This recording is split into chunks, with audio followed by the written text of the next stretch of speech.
বা আপনি কি করতেন? সমাজে টিকটক থাকতো আসলে কি এখন এটা ডিপেন্ড করে যে আমি কিভাবে এটা ব্যবহার করছি, এটা ইন্ডিভিজুয়াল পার্সনের উপর ডিপেন্ড করে। এখন পজিটিভ সাইডও আছে, নেগেটিভ সাইডও আছে। তো আমি ওই সময়টাতে অবভিয়াসলি মানে যে জিনিসগুলো মানুষ এমন কিছু জিনিস ধারণ করতাম যে বিষয়গুলো মানুষ সহজে মানে ঘরে বসে জানতে পারছে না, সেই বিষয়গুলো ধারণ করে টিকটকের মাধ্যমে অ্যাকচুয়ালি মানুষকে জানানোর অ্যাকচুয়ালি এই বিষয়টার মাধ্যমে মানে জানানোর ট্রাই করতাম অ্যাকচুয়ালি। আচ্ছা, নতুন বছরে যে আপনার মনে হয় না যে এরকম আশা রাখা উচিত? টিকটকে অনেক এখন অশ্লীলতা দেখা যায়, এই বিষয়টা আপনি কিভাবে দেখবেন?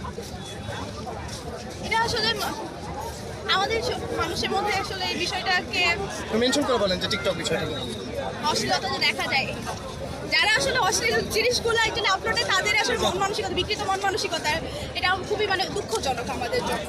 তো তাদেরকে এটা অ্যাকচুয়ালি বিষয়টা আর গভীরভাবে তাদের বোঝানোর জন্য আসলে আমাদের ব্যাখ্যা করে বোঝানো উচিত যে আমাদের সংস্কৃতি বা কালচারকে এটা আসলে সাপোর্ট করছে না, বা এটার এই অশ্লীলতা আমাদের পরবর্তী জেনারেশনকে আমরা নতুন কিছু শিখাতে পারবো না, উল্টো তারাও আরও নিম্ন মানসিকতা শিখবে আমাদের থেকে। এটা হচ্ছে কথা।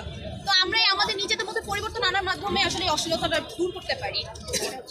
আর নতুন বছরে লাস্ট কোশ্চেন, নতুন বছরে কি প্ল্যানিং? নিজেকে কতটুকু পরিবর্তন করতে চান বা দেশের কোন কোন পরিবর্তনগুলো দেখতে চান? নতুন বছরে নিজেরটাকে বলুন। নিজেরটা হচ্ছে যে পরিশ্রমটা আগে যতটুকু পরিশ্রম করেছি পরিশ্রম করাটা একটু বাড়িয়ে দিতে হবে। দেন হচ্ছে নিজের দেশ সম্পর্কে, এই যে মাঝখানে একটা মানে গণঅভ্যুত্থানের যে একটা পরিবর্তন হলো, এই জন্য নিজের দেশের প্রতি যে একটা নিজের কর্তব্য এই সম্পর্কে আরও সচেতন হতে হবে। আর আশেপাশের সবাইকে আসলে এই বিষয়টা সম্পর্কে আরও উৎসাহ প্রদান করতে হবে। নতুন বাংলাদেশ নতুন বছরে কিভাবে দেখতে চান? দুর্নীতিমুক্ত একদম, আর প্রত্যেকটা মানুষ একে অপরের সাহায্যে এগিয়ে আসবে, আমি কোনো প্রকার স্বার্থপরতা থাকবে না। এডুকেশন সিস্টেমে কোন পরিবর্তনটা আনলে ভালো হয়?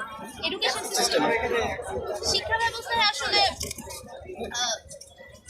মানুষের মধ্যে এখন পড়াশোনার প্রতি আগ্রহটা কমে গিয়েছে। কেন?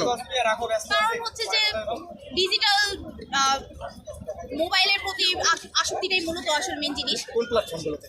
প্ল্যাটফর্ম বলবো আমি অবভিয়াসলি ফেসবুক, ইনস্টাগ্রাম, দেন এটাই মূলত বেশি ইউজ করে। আমি আশেপাশে সবাইকে দেখি ইনস্টাগ্রামে রিলস, ফেসবুকে রিলসগুলো অ্যাকচুয়ালি মানুষকে ঘন্টা পর ঘন্টা সময় অপচয় করছে। আর ওখানে যদি মানে ভালো জিনিসগুলো, ভালো কন্টেন্ট যদি আমাদের কন্টেন্ট ক্রিয়েটর যারা তাদের ভালো কন্টেন্টগুলো দেয় যেগুলো আমাদেরকে ইন্সপায়ার করতে পারে, তাহলে কি হবে, তখন মানুষেরও জানার আগ্রহ বাড়বে। যেসব জিনিস সময় অপচয় করে ওগুলো অ্যাকচুয়ালি যাতে মানে ওই কন্টেন্টগুলো রিমুভ করাটা অ্যাকচুয়ালি দরকার। এটা হচ্ছে কথা।